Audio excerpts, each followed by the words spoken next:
Hello, lovely Notre Dame. We're proud and honored to have Frank Pomarico, offensive guard for the Fighting Irish, 71, 72, and 73.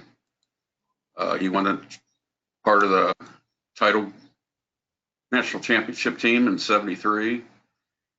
Uh, so welcome, Frank. And I think Megan has something to ask you. Yeah, definitely welcome, Frank. Thank you so much for taking time out to speak with us and our members. We very much appreciate it. And Frank, I'd like to start with an incredible quote that I read that you had said. And the quote is, Notre Dame is about the people. It's not about the bricks and mortar and the Golden Dome percent. No, sorry, that's wrong. Okay, start over. Sorry. Hang on. That was Let's restart it. Settle okay. down. Okay, I'm going to edit all that out. Go ahead. We're not going to edit. Just start over. Okay. This conference will now be recorded. Welcome, Fighting Irish fans. Megan and I are proud to welcome Frank Pomarico, who played on the 1973 national championship team. He's the author of the book Era's Nights. He has a radio show, which we'll share a link on our group. And thank you for joining us, Frank. Hey, it's great to be with you guys.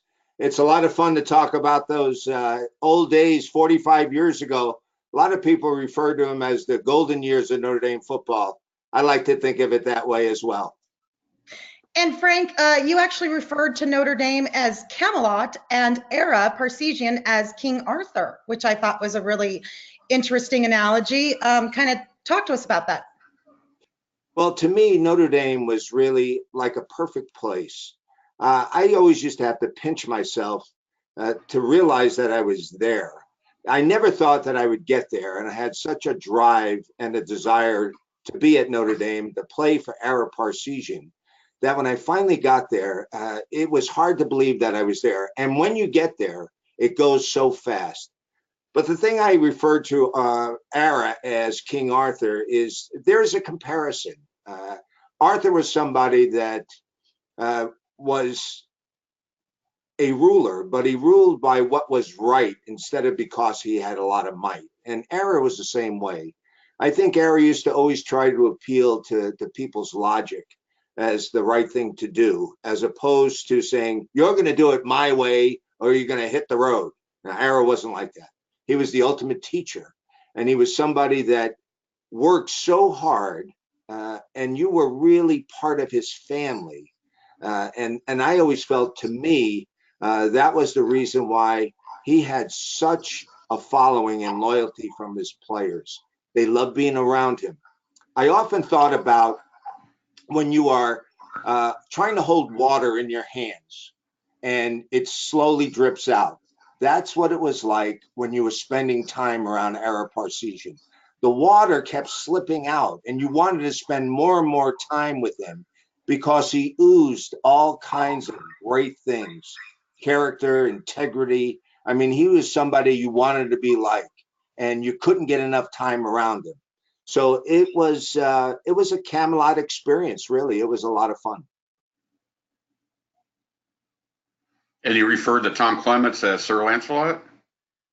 Yes, I do in a lot of ways, because I think Tommy Clements really was the epitome of the kind of ball player that Era was looking for, especially at quarterback. I mean, he was a very intelligent guy. He wasn't real talkative, and he was the captain. His senior year was a year after in '74. Tom was an extremely good athlete. He had a certain sense of how to compete, and he did it in football. He could have went to North Carolina and played basketball as a point guard, and he also could have played baseball. I mean, he had it all. He was a good-looking guy. He had tremendous poise, and when Tom talked, people would listen. So it wasn't like he was somebody who was just jabbering about, but if he talked, everybody would pay attention because Tom always had good things to say, and they were important and meaningful things to say.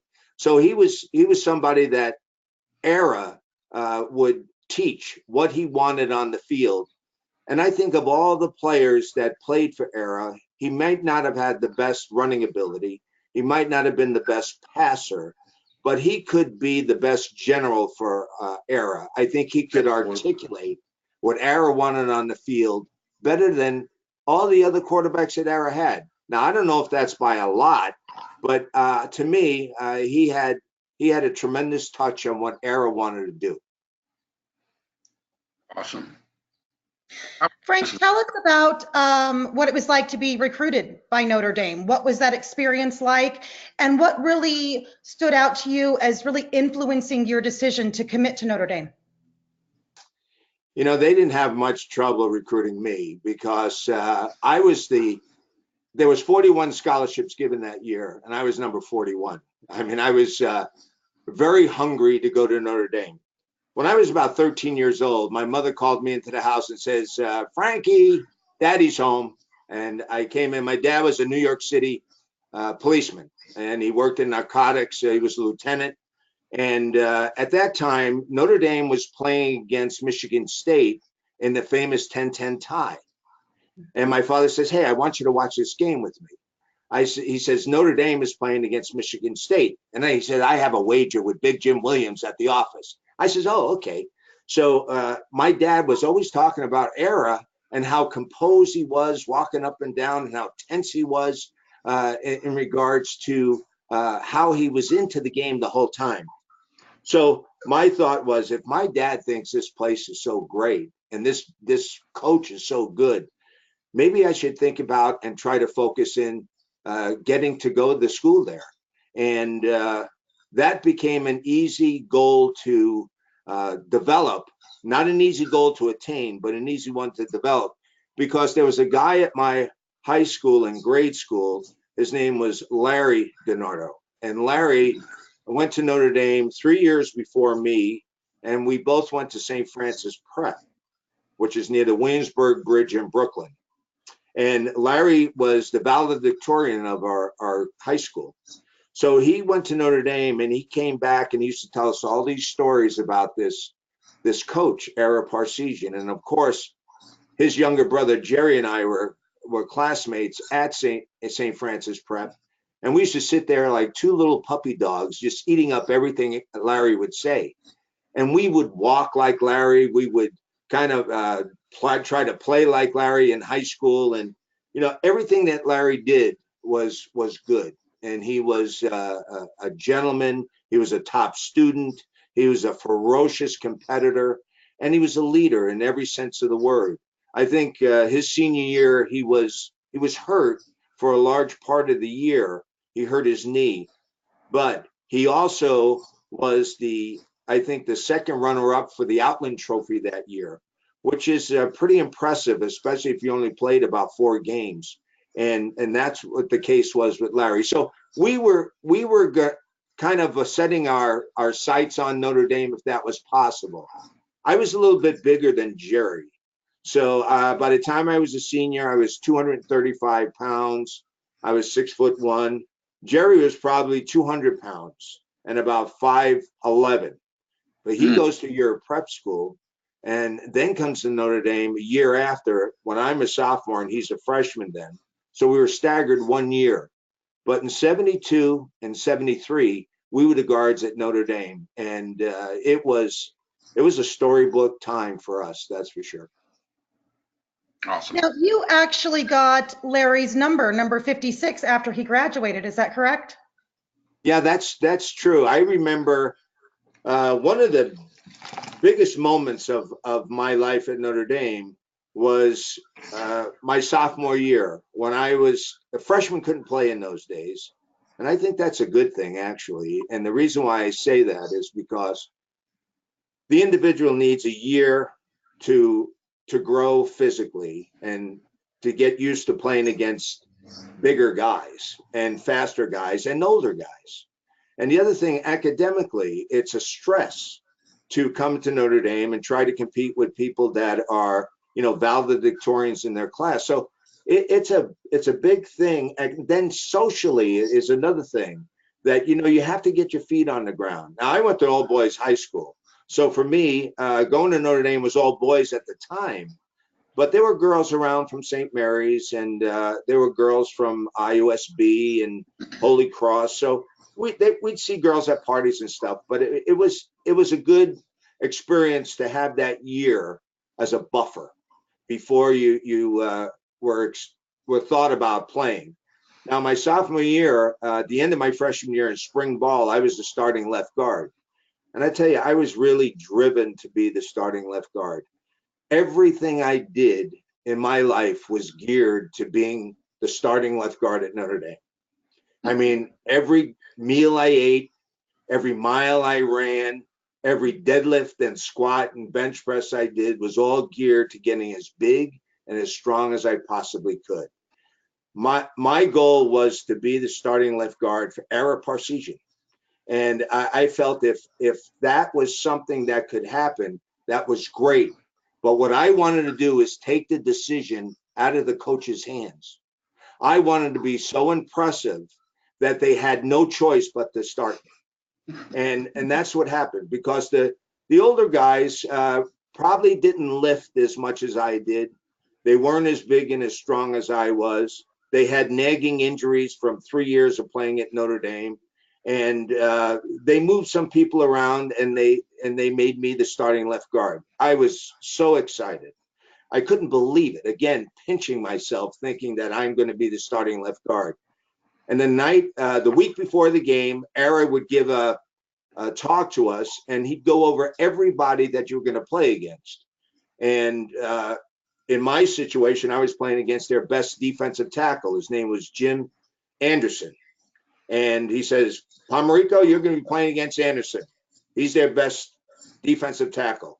Let's see what you can do. And at that point, I was sky high. I was going to do as well as I possibly could. And then the night before the game, you go out and you do a warm up as far as, you have your game uniform on, and I had number 56. And I just couldn't believe it that I was actually going to be wearing Larry's jersey, and it was really special for me, very special. What kind of how hard was it to get gratification from being an offensive lineman? Because they don't exactly say Pomarico blocked so and so all the time. You know what I'm saying? I mean, yeah. Well, the gratification came from the amount of yardage that the team would acquire. For instance, when I was a senior, and I believe we still have the record, in 1973, we averaged 350 yards a game on the ground. Now I don't think teams have come close to that, Notre Dame teams. Not that they couldn't, because if they would concentrate on running the ball, then there's plenty of teams that have the personnel to be able to do that. But everybody is pass happy nowadays. Mm-hmm. What Ara wanted to do is he wanted to control the game. And if you were running the ball and you were gaining yardage, you were eating up the clock as well. So if you own the clock and you're grinding away touchdowns, the other team doesn't have the ball, and it's hard for them to score. So for us, it was a situation where, we had a lot of time on the field. The offense did. My sophomore year, I won the Ironman Award, which is the most minutes played by a offensive player. I played some 310 minutes or something like that. And the reason for it is that Ara wanted to run the ball, but he also felt I needed as much work as possible, so he kept me in there. But the gratification came from the touchdowns we scored, and it was really all about a team effort. And that's the thing that Ara would always really expound upon. But why don't they do it now? I think that's a no-brainer. If you have the ball, there's no way the opponent can score. I mean, unless there's a turnover, obviously. Right. But right. If you can control the clock like you guys did in 73 and roll up 350 average per game, it's pretty tough to beat you. It was, and we didn't lose any games that year. You know, we went to a new offense in '72, the wing T. Wing T. Yeah, and Ara had spent some time with I want to say the Delaware coach. I forget Yeah. his name right now. I want to say it was like Oh, I would Tubby Raymond. It's Tubby Raymond is the guy, okay. and they had the same style uniforms as University of Michigan, but their blue was a little bit more royal blue than navy blue. So Ara goes there and spends time with them, comes back, and he tweaks it so that it's different than what Tubby did, and it's much better because what he did was he gave the quarterback the ability to call a run to the right or to the left. He gave the quarterback the ability to call a sweep or a dive to the inside. He gave the quarterback also the ability to throw a pass, all on one series of plays. And the funny thing is that you will always see in the highlight films, Jerry DiNardo and I looking at Tom Clements and talking to him in some fashion. And everybody's saying, were you guys talking about strategy? I says, no, I couldn't remember what the count was on. So I used to say, Tom, what's it on? You know, and Jerry would do the same thing. Sometimes we get in our stance. I'd say, Jerry, what's it on? And all of a sudden you hear Tom say, it's on 2. And the other team would say, oh, they're trying to fool us here. But no, they weren't. It was on 2, you know. So but you needed to have a quarterback in that offense that had this a cerebral touch. And Clements was that guy. He was the guy who could really articulate what Ara wanted on the field. I don't think there was too many people that could have done it. Maybe Theismann could have been able to do it, and Hanratty could, and John Hewitt. The offense just wasn't like that when they were in there. I believe they could have done it, but it just wasn't. It didn't need that kind of cerebral management that Clements gave. Right. And one more. What was I going to say? Go ahead, Megan. Save me. So Frank, save you.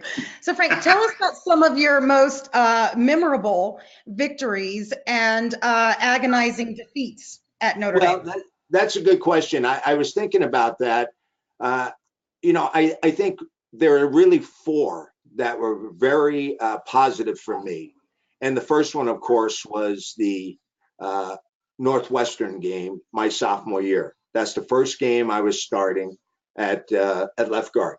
And I can remember coming out in the tunnel, and that's a great feeling coming out of the tunnel. But the real important thing about coming out of the tunnel are the guys that you're with. I mean, there are juniors and seniors that have slapped me on the back. They're saying, hey, Frank, this is going to be like a piece of cake. You're not going to believe how easy this is going to be. You're going to play so good.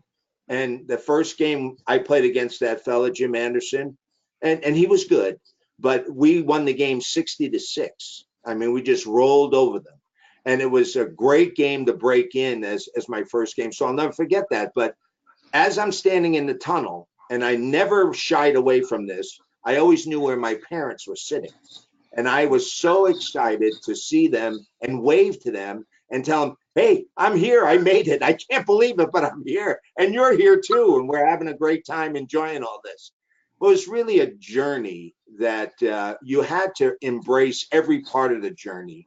And not just the games, but the preparation for the game, the meals my mother made, the workouts I did with my father. We used to go into the basement and lift weights together.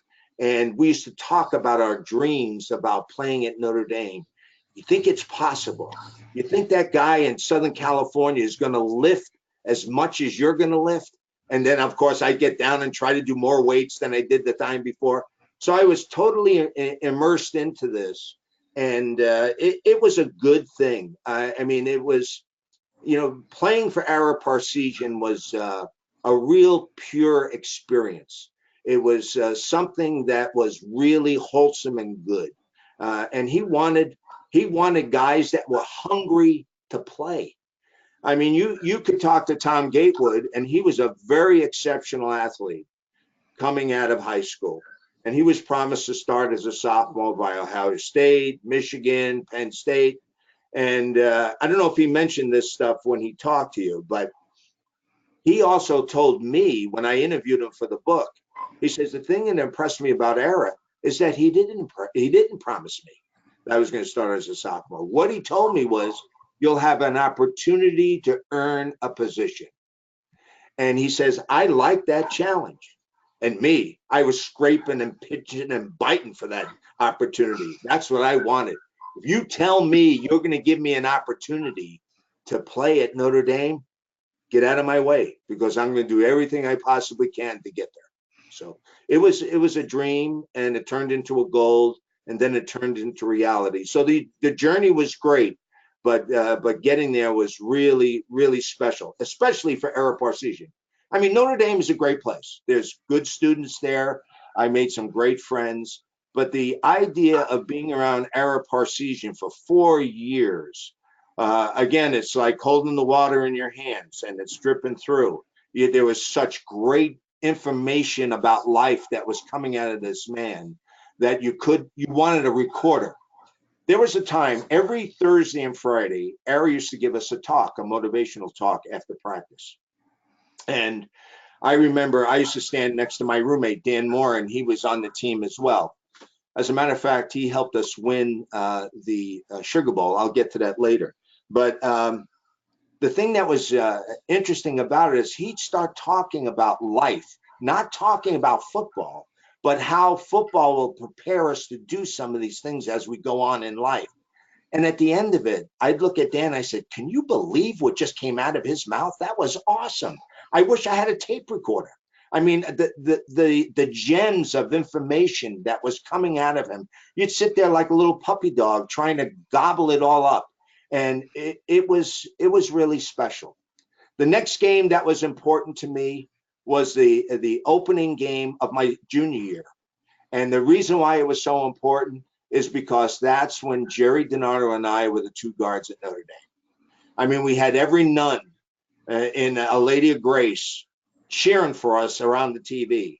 We had every brother at St. Francis Prep huddled around the radio if we weren't on TV, cheering us on. We had the American Stock Exchange where my mother and Mrs. Donato worked together. They were all revved up for the games every week. I mean, New York is a big place, but there was a spirit that was involved there that's our team. That's our team now. The Subway alumni exploded because of me and Jerry, and everybody was watching us. And the great thing about Era's offense in those days was that everything was keyed around the guards. You were pulling to the left, you were trapping, you were going straight ahead. So everybody was watching us, and it was a good thing. The third game was the Southern Cal game my senior year. I mean, they were so good, Southern Cal. They had tremendous defense. They had a guy I played against. His name was Richard Wood. His nickname was Batman. I was linebacker. 6'3", about 235 pounds. Ran a 4.5 40, 4.6 40. He was faster than our backs. But somehow we were able to get a helmet on him and block him. We were able to control the ball. And the first play in the second half, when we got the ball back, they kicked off to us. There was a holding penalty. We were down back to the 15-yard line. First play was high-low buck sweep. Tom realized that the soft part of their defense was to the left. Jerry and I pulled out. We got in the way of our players, our defenders. Eric Pennick shoots right off our butts for 85 yards to blow the stadium away. I mean, it was the loudest I ever heard that stadium. It was pretty spectacular. I'll never forget that. That was a great play. And the thing that the coaches told us when I was interviewing them for the book, Bill Hickey was the fellow that was telling me this. He says, we couldn't see the opening because we were on the sidelines. The crowd saw it before we did. All of a sudden, there was this roar that started coming up, and they saw the opening, and they knew that nobody was going to get him. And he took off like a bat out of hell. And he went 85 yards. Nobody came within 10 yards of him. He was the fastest guy on our team, Eric Pennick was. And it was just probably the second best play I was ever in. And then the fourth game that was special to me was, of course, the Sugar Bowl. It's kind of close between Southern Cal and the Sugar Bowl. It's just that the Sugar Bowl meant so much. And of course, that third down play when Tommy Clements threw the pass to Robin Weber, who caught it, juggled it a little bit, and ran out of bounds right near Bear Bryant. And we ran out the clock and won the game. And that was a storybook ending there. That was special. Yeah. Awesome. So those 4 games, and disappointing wise, the Nebraska game, we played in the Orange Bowl and we got beat 40-6. 40-6. Yeah, and I remember Eddie Broderick, who's one of the academic advisors, used to work with Mr. DeChico. After they came out of the locker room, he says, "Hey guys, remember this: you're not dead. You got another year to go." And then, of course, from the ashes of that defeat, rose the championship team of 1973. So it had a negative effect, but it also had a positive effect on us. We wanted to prove that we weren't that bad of a team. Johnny Rogers. Johnny, he was great. I played with him for 2 years in Canada. He was a remarkable athlete. Really, really not a bad guy. You know, he was. He got in trouble later on, though, didn't he? Excuse me? Later on. Johnny Rogers? Yeah. I think he scored 5 touchdowns in that game. Either passed one, he ran a punt back, he did a kickoff return. He was all over the place. He was really good. David Hum. Go ahead. David Hum was their quarterback. He was a great quarterback too. He's from Las Vegas. Yeah. Again, back to the 73 USC game. Everybody was telling Eric Pennick to get on your knees and do the dance like Anthony Davis on his knees. And yeah, I would imagine Eric said, "We don't do that here at Notre Dame." That's what he said. Yeah. Eric was that kind of guy. I mean, he would never want to embarrass Era for sure. And there's something doing that would be out of character for being a team player. And Era was all about team. You know, the thing that there was a coach at Alabama. I forget his name now. Bill Curry. And Era really had a similar kind of idea about, he used to call the huddle has no color. And what he means by that is that Era was the least prejudiced guy you'd ever meet. He was somebody who said, "We're going to play the best people. Now, if you're better than the other guy, you're going to play." He says, now, if there's discipline problems and stuff like that, well, then that's going to be taken into account as well. But Era was all about team, and he didn't care if you were Italian, Irish, Polish, Black, Chinese. He didn't care. He didn't care. Interesting story we found out in the book. I interviewed people from Miami of Ohio. I interviewed people from Northwestern and Notre Dame. And what I found out is that we were getting the same answers to the questions we were asking. It was all about the man that we were playing for, not the place we were at. Do you follow what I'm saying? It was Absolutely. The culture that he developed that made it such a unique program. There was a black coach at Michigan. I'm trying to remember his name now. He's passed away since I interviewed him. But Terrell Burton was his name. He played for Era at Miami. And I said, I'd like to get your thoughts on what you think of Era. He says, I'll do anything for Era. And he had coached with Bo for 25 years at Michigan. And I said, okay, great. He says, well, there was a lot of stuff that happened in the 50s. You probably don't want to hear about that. I said, no, I do. So he told me this story where they got invited to go to the Sun Bowl, which was played in Wichita, Kansas in those days, something like that. I forget what it was. It was a bowl game, and they were invited.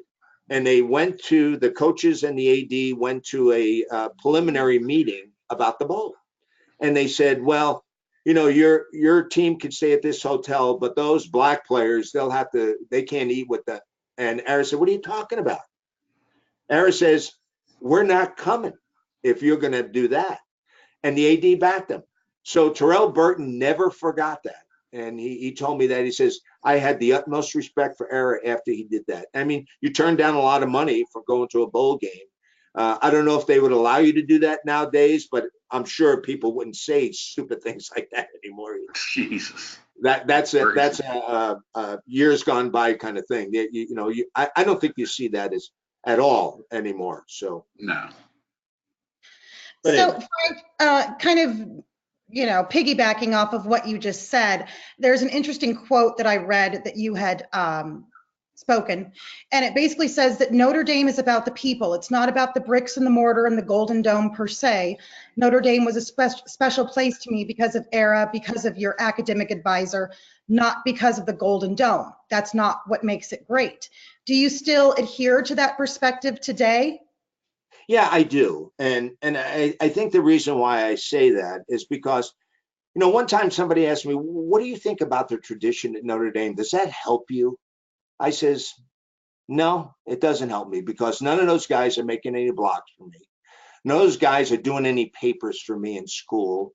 None of those guys, they have set a standard, okay? And what I'd like to do is add to that tradition by making it as excellent as I possibly can. I also had an opportunity to talk to a fantasy camp group. And these guys kept saying, boy, it's so great to be here at Notre Dame. It just oozes all this tradition and we know all these great players that have walked around. I says, Notre Dame, the real reason Notre Dame is so special is because of what it stands for. And really, I learned this from Era. And it stands for something that's really unique and special. I mean, it happens at other schools too, but I think it's really paramount at a place like Notre Dame. And if you forget it, people should remind people of it. It's about giving back to society, about making a difference in people's lives because you're part of this world. And that's the thing Ari used to always pound home to us. You are the guys that are going to make a difference. And it may not make that difference right now, but in 10 or 15 years from now, it's going to be a big thing. And guys have gone on and done tremendous things in their business lives and tremendous things in touching other people's lives. And that's really the crux of what Era and Notre Dame is all about. And I would tell these guys, what you need to do is take that spirit and go back to Maine and go to Florida and go to San Diego and Seattle and set up your own little Notre Dame. And this is why Notre Dame is so special. And you need to be one of those special people. You need to be one of Era's Knights or Notre Dame's Knights too. Does getting rid of the natural grass, the jumbotron, the painting of the helmets, the tradition is gone. The Irish Guard, they let anybody in from the band. And, they're not the standard, 6'5", intimidating young men like they used to be. Does that affect your... Does that bother me? Yeah. Does that bother me? I think that, times change. And I think if you're going to embrace those changes and live with them, some of them are pretty good. I mean, I think the field looks very crisp. I think there's less injuries on that field. I think it doesn't get muddy. It doesn't, you don't lose your footing like you did with the old turf. The old turf was kind of, it was very nostalgic and all that kind of stuff. But if people go to Notre Dame Stadium now, it's awesome. I mean, that stadium is unbelievable. I mean, it's entertainment. I mean, you're looking at all kinds of different ways to keep a person's attention on the football game. Replays. You have you have lights flashing around the center midsection of the stadium. I think the seating is better. The press box is not archaic anymore. I think the structure itself is phenomenal. Should we be putting all this money into that? Notre Dame's got it, and I can't. It's an arms race, really, when you're recruiting people. And I think the hold of the Catholic school kid to want to go to Notre Dame may not be as great as it was in the 60s and 70s when I was being recruited. I mean, there was no question where I was going to go if I had the opportunity. I mean, Ara just, if he said yes, I would have signed on the dot. I mean, there was no giving me calls and seeing how I'm doing, or, you know, I told him, I said, if I can come here, I'm coming. You know, you don't have to worry about that. You don't have to try to talk me into it. But I was fortunate. I was one of the last guys to get a scholarship, and I was really excited about it. And maybe it was better that I did get the last scholarship, because that really heated up my engine, and I wanted to prove that I was as good as anybody that they recruited, and it worked out okay. Absolutely. Megan? So Frank, you mentioned the Catholic aspect of Notre Dame. Was that a big deal to you that it is a Catholic institution? And I know that you have a radio broadcast now on a Catholic channel. Do you think that players today, does that matter to them? Do you think that aspect of the school is not, is not of that much importance when it comes to the student athletes? Well, I think Notre Dame is fighting to get great athletes to go to the school there. I think back in the 70s and 60s, you know, Era had a lot of Subway alumni that was helping him spot players, saying, hey, listen, this guy is really good. This guy would die to go to Notre Dame. And then Era, remember, he wanted guys that were hungry. He'd rather have, 55 three-star guys that would run through a wall for you than have, 25-star guys that, okay, I'm here at Notre Dame, it's no big deal. Right. But I think the push from the brothers and the nuns in those days, I mean, I had all nuns and all brothers in school. I mean, there was very few lay people. So the push from the Catholic schools, as far as, if you can go to Notre Dame, what do you mean you're not going to go? You're going, that was it. But I think as far as Catholicism is concerned nowadays, what I think Notre Dame did for me, and what it does now, is it has a tendency to expose other religions and other ways of life, and not say that we're right and you're wrong, but let's see where the common ground can be. Okay, there's only one God. I believe there's a God, and if there's only one God, there's got to be some kind of common bond between all these religions that will get us on the same page. Mm-hmm. And I think when you use that, and you're not so much, it's just Catholicism or death, that kind of thing. I don't think that's the approach. No. And I think it's less now than it ever was. Mm-hmm. I think it's a way to live your life, Catholicism is. But to me, I think what we need to find as far as life is concerned is what brings us peace of mind. And when Thomas is talking to Jesus and he says, where is the kingdom of heaven? Jesus says it's inside of you and it's all around you. So to me, it means that maybe it's within our consciousness. Maybe it's within our spirit, our soul, that we can find this peace. And if we find that peace, hey, we're off to a good start in trying to get to those golden gates. If there is such a thing, I hope there is. But if there is such a thing, hopefully we're on a good start if we find peace. And the way to find peace is really through helping others, not the search for money or success, but a value of what the values of our life are. And those are the things that Ari used to try to bring home to us, for sure. Well, it's interesting, Frank, because we talked to Tom Gatewood last week, and he was kind of saying the same thing about Era. And he said that, and I didn't know this, Era actually had an insurance company while he was coaching. So he would go to practice all day and then go work his business at night. And Tom was telling us that it was really, he did this to help the community, to, really, kind of walk the walk that he was talking. So I'm sure that that had a huge, influence on you, that he was really doing these things and not just speaking about them. Yeah, I think it did. And, I brought up family before. And one of the things that was so important to the guys was that, he used to always make sure that you felt that you were part of his family.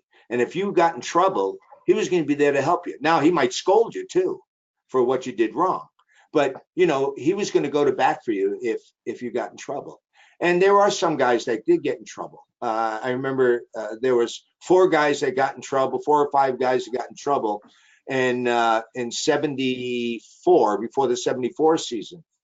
And, if those guys don't get in trouble, Era wins it in '73, '74, and '75, because he probably would have stayed another year or two. And it was unfortunate, but he went to bat for those guys and got them to come back after sitting out a year, which to me was pretty good on Era's part, actually, to be able to do that. That's amazing that they came back, except for Yeah. I can't remember his name. You would think that they would be banned for life, but they weren't. And I think that was good, that Era was able to help them. Luther Bradley was one of those guys, and Ross Browner, Al Hunter. Al Hunter. One of the things when the time when Era was getting close to, he was sick and things weren't looking good. He said, people said from his family, don't call. If you want, send a letter. So I wrote a letter to him, and I get a call after he dies about 2 or 3 months afterwards.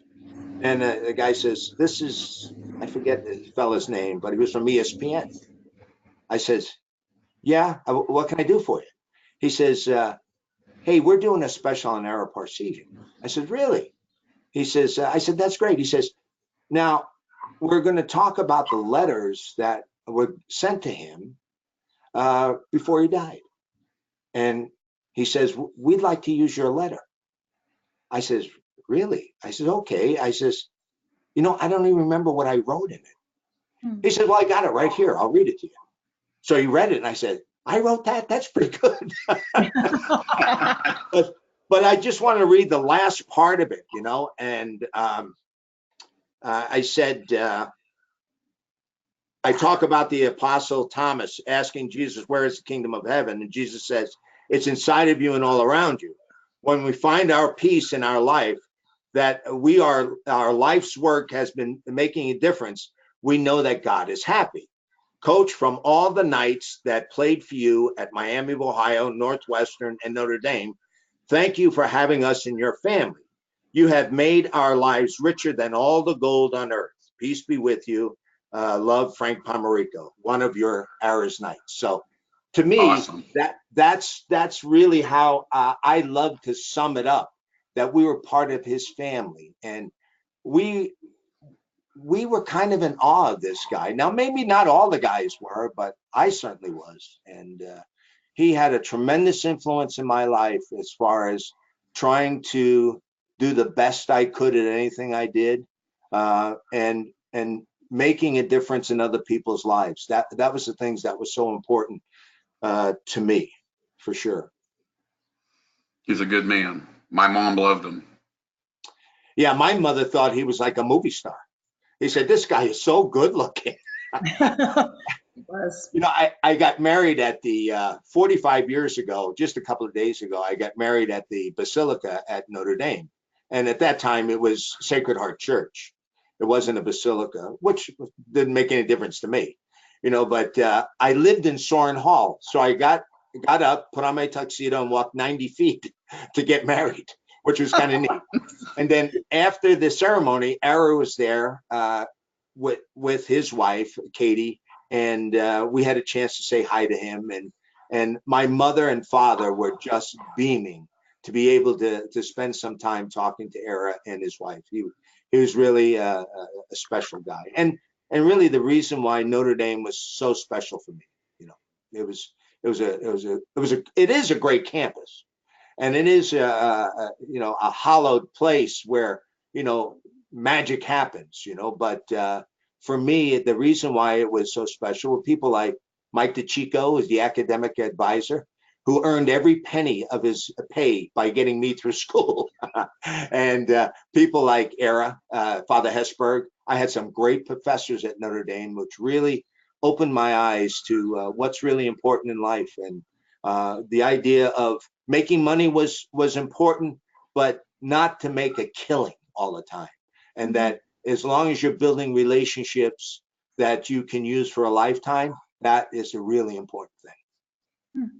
Well, Frank, why don't you, I think it's a pretty good interview, and why don't you, I have a couple more questions. okay, go ahead, Megan. No worries. Frank, I wanted to ask you, did you personally have any type of difficulty balancing the rigors of academic life and the demands of football? I had trouble academically. I needed tutors, and because I was probably a B-minus student. But the thing that was important at Notre Dame is they would give you enough tutors to get you through the toughest courses. I wasn't a quantitative guy, so statistics was tough for me, and any kind of math courses were tough. But if it had to do with reasoning and understanding people, I would do better in. And I had a good knack of talking about different subjects that would get me through in some ways. So I was shy in some ways as far as the academics were concerned, but in other ways I was able to express myself maybe better than some other people could. So I don't think it was a problem time-wise. What you have to do is just organize your time. One of the things that I always did was make a list the night before of the things I wanted to get done. So at least I was going to get these things done.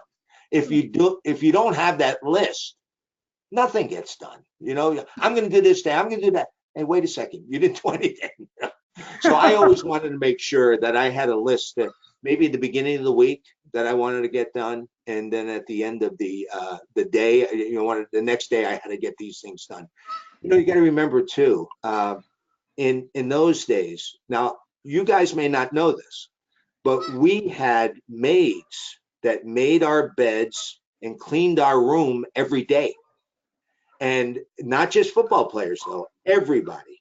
Okay, everybody that went to Notre Dame had a maid come in, and they would have a different section of the dorm, and they would clean your sink in your room. I mean, it was fabulous. And I'd go home, and my mother said, "Didn't you make your bed?" And I said, "Oh, aren't you going to do it?" He says, "You're not at school. You got to do it now." Wow. But they also had a laundry service too. And we would get every Tuesday, we throw our bag of dirty laundry down to the first floor, and then they would pick it up, and then you go to Baden Hall, and you'd get your laundry. I mean, that was amazing. And then when the girls got accepted, then they started relaxing some of those things. Then you didn't have that kind of service, but that was okay. I was against girls coming to Notre Dame until I had a daughter, and then my daughter went to Notre Dame, and she graduated. She went there because she was a thinker. I went there because I was a stinker. I was an athlete, and she was a real student. She did a great job, and she now is going to have twins in any minute. She's up in Minneapolis, and she got a master's degree from Loyola, her undergrad from Notre Dame. So she's a special kid, that's for sure. That's awesome. Yeah. Really, my wife did a great job with my kids. Very good. Frank, there's been some talk recently that maybe Notre Dame wouldn't stay independent in football and perhaps move into a conference. The ACC has been suggested. What do you think of that? Would you like to see them stay independent, or doesn't matter, or what do you think? Well, I tell you, I think that Notre Dame plays one of the toughest schedules in the country.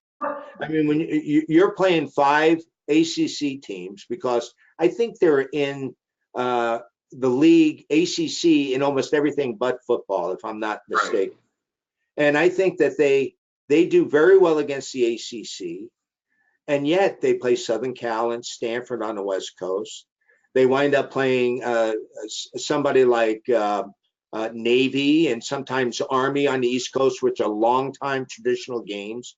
And I think those are great. They play Miami once in a while. Well, that's an ACC team. And then they're also picking teams like Georgia to play. So, some people say, geez, maybe Notre Dame should change their schedule. I don't think so. Make it easier? I don't think so. I think Brian Kelly has done a fantastic job.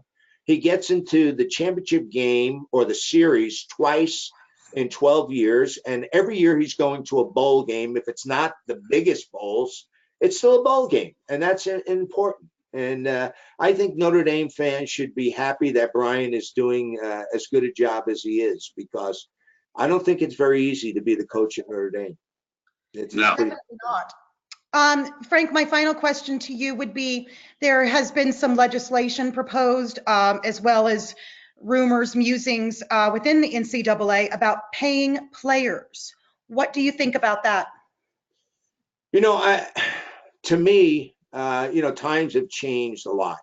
In the 70s, when I first got my driver's license, it cost 35 cents to get a gallon of gas. It's like, 3 something now in some places. So times have changed. I think the type of kid that are getting scholarships are maybe more inner city kids. And, maybe they need more of a stipend to survive. They are getting an enormous amount of money from, like, say, Notre Dame from NBC. And you have the bowl games that are giving $12-15 million. Yes. So, can they afford to do that? Yeah, they can. And I think, things are very expensive nowadays. Getting back and forth to school is not easy. My thought is that if we get kids and they're hungry to play, and they're hungry to get their degree, and understand that Notre Dame is the kind of place where, and this has to come from the people there, that, when they just say Notre Dame is special. Well, yeah, special. Why?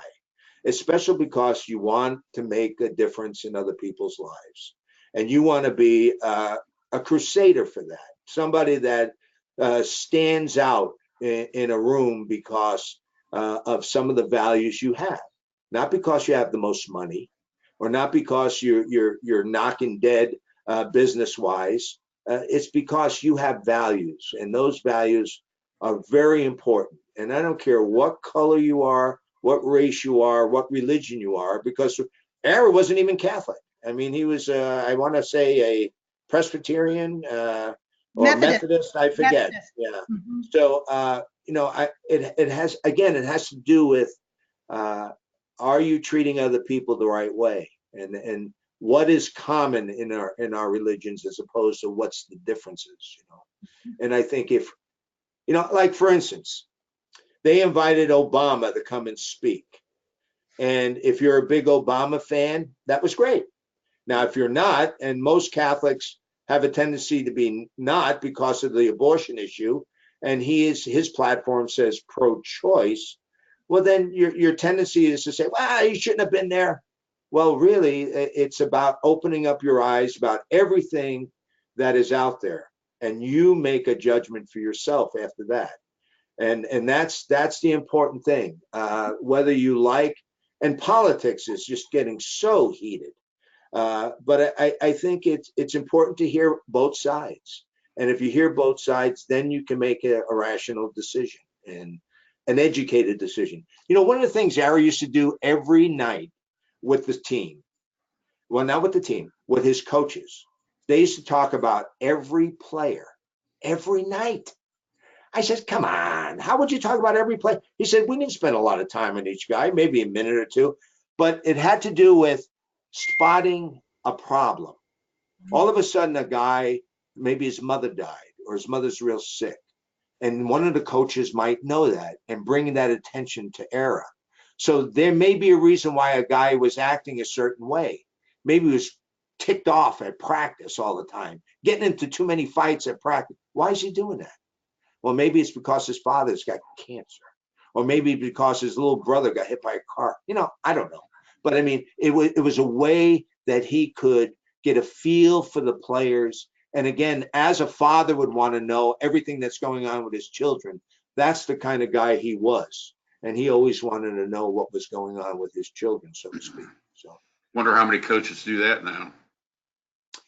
well, I think it's hard to do that, and you have to take the time in order to do that. And money becomes such a focal point of clouding people's ideas about what is the right thing to do.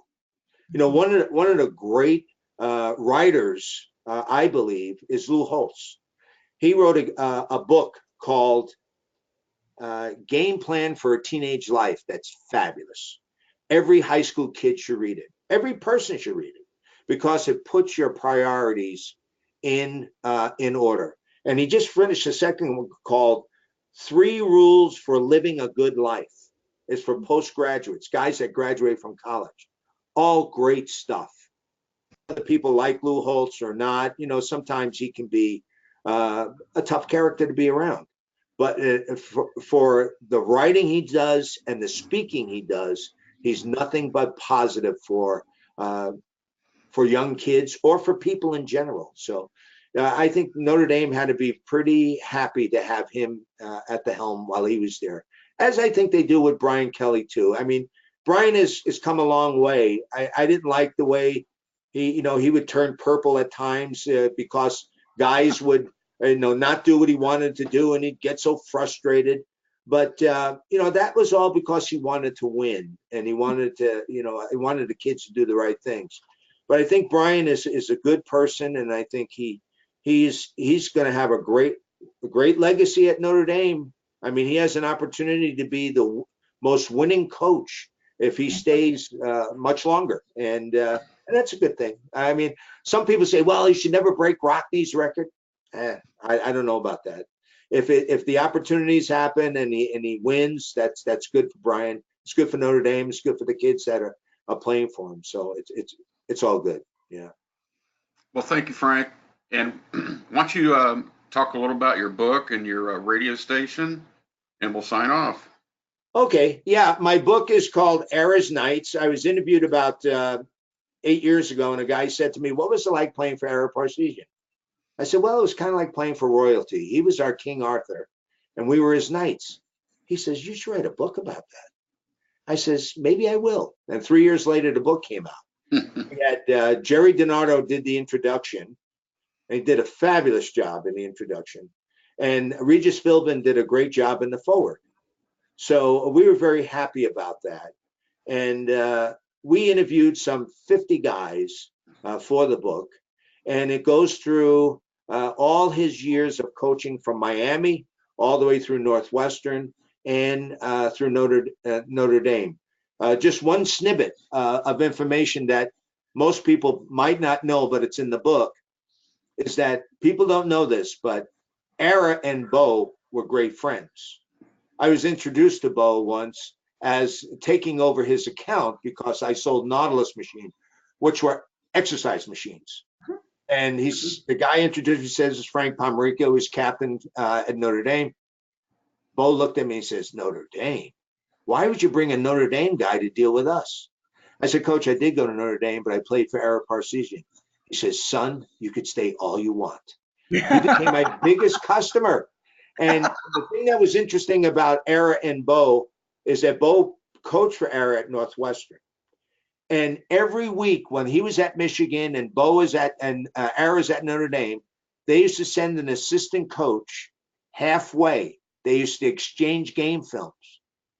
And Era would critique Michigan and Bo would critique Notre Dame. And then they would use that information to try to better their team. So to me, I always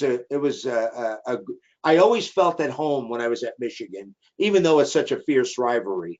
But I always felt at home because Bo would always acknowledge me I'd say, Coach Frank, he says, I know you are. You're Harris guy. And I'd say, yeah, that's right. He says, just take your time and do whatever you want to do here. He says, we enjoy having you here. I always appreciated that about Bo, because he knew me as Harris guy, and a lot of the coaches at Notre Dame, not that they wouldn't be like that, but they just didn't know me like Bo did. So I always felt that was a special thing I had with Bo. But he was a That's good guy. awesome. But I appreciate you guys having me on. It's been a lot of fun, and I maybe sometime we'll be on again. Who knows? That sounds great. Yeah. Would love But I that. appreciate you having me on. Thank you so much. We super, Thanks, super. Frank. Thank you very much. Bye now. Go Have a Irish. good night. Go Go Irish. Irish.